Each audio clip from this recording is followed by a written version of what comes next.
Thank you very much. Good afternoon. Thank you. I'm here today to talk about our relationship with China and several new measures to protect American security and prosperity. China's pattern of misconduct is well known. For decades, they've ripped off the United States like no one has ever done before. Hundreds of billions of dollars a year were lost dealing with China, especially over the years during the prior administration. China raided our factories, offshored our jobs, gutted our industries, stole our intellectual property, and violated their commitments under the World Trade Organization.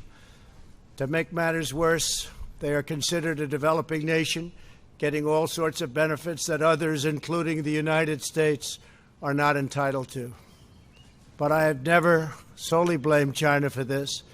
They were able to get away with the theft like no one was able to get away with before because of past politicians and, frankly, past presidents. But unlike those who came before, my administration negotiated and fought for what was right. It's called fair and reciprocal treatment. China has also unlawfully claimed territory in the Pacific Ocean, threatening freedom of navigation and international trade. And they broke their word to the world on ensuring the autonomy of Hong Kong. The United States wants an open and constructive relationship with China, but achieving that relationship requires us to vigorously defend our national interests. The Chinese government has continually violated its promises to us and so many other nations. These plain facts cannot be overlooked or swept aside. The world is now suffering as a result of the malfeasance of the Chinese government. China's cover-up of the Wuhan virus allowed the disease to spread all over the world, instigating a global pandemic that has cost more than 100,000 American lives and over 1 million lives worldwide. Chinese officials ignored their reporting obligations to the World Health Organization and pressured the World Health Organization to mislead the world when the virus was first discovered by Chinese authorities. Countless lives have been taken and profound economic hardship has been inflicted all around the globe. They strongly recommended against me doing the early ban from China, but I did it anyway and was proven to be 100% correct. China has total control over the World Health Organization, despite only paying $40 million per year compared to what the United States has been paying, which is approximately $450 million a year.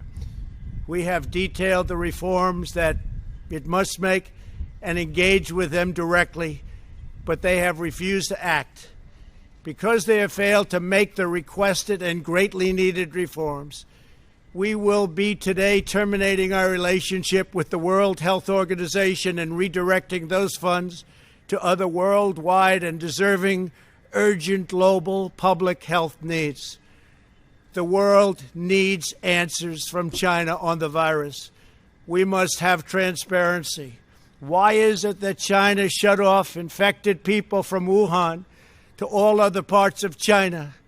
It went nowhere else. It didn't go to Beijing. It went nowhere else. But they allowed them to freely travel throughout the world, including Europe and the United States. The death and destruction caused by this is incalculable. We must have answers, not only for us, but for the rest of the world. This pandemic has underscored the crucial importance of building up America's economic independence, reshoring our critical supply chains, and protecting America's scientific and technological advances.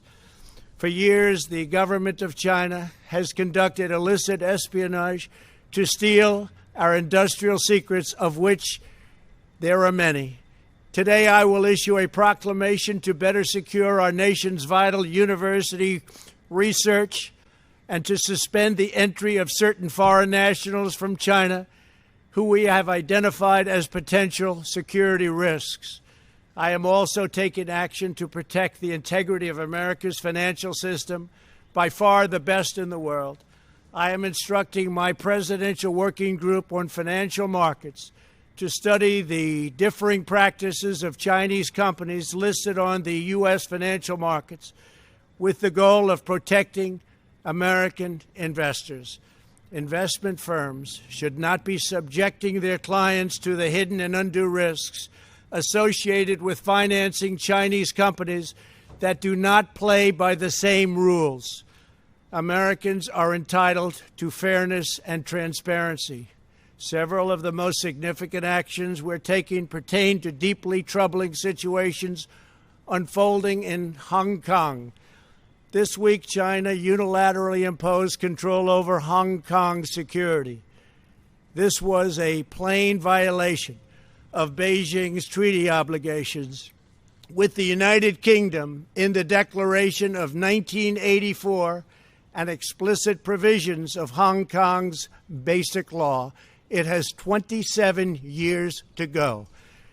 The Chinese government's move against Hong Kong is the latest in a series of measures that are diminishing the city's long-standing and very proud status.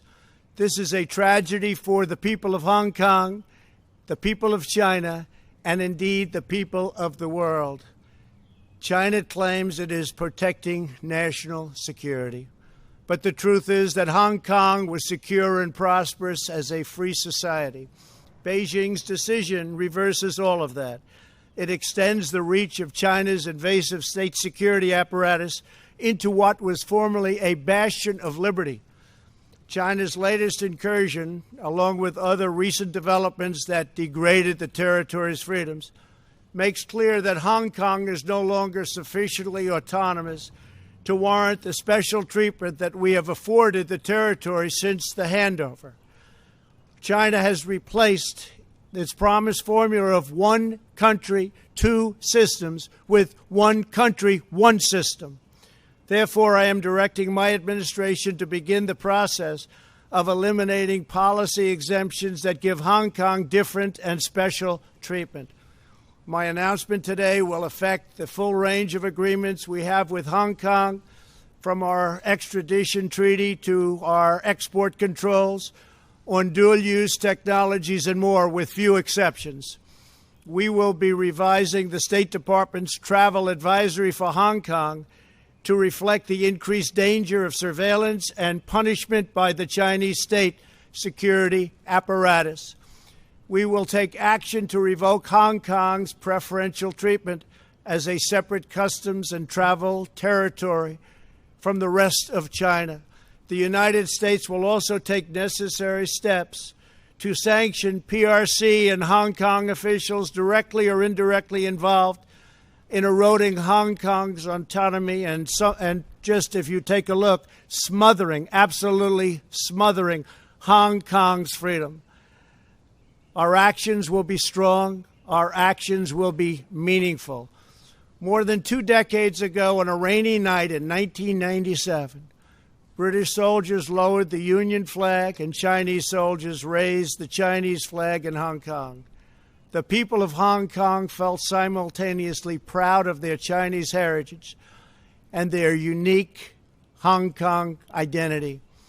The people of Hong Kong hoped that in the years and decades to come, China would increasingly come to resemble its most radiant and dynamic city.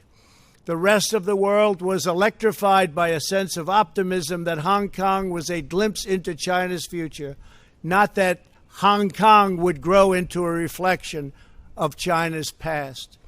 In every decision, I will continue to proudly defend and protect the workers, families, and citizens of the United States of America.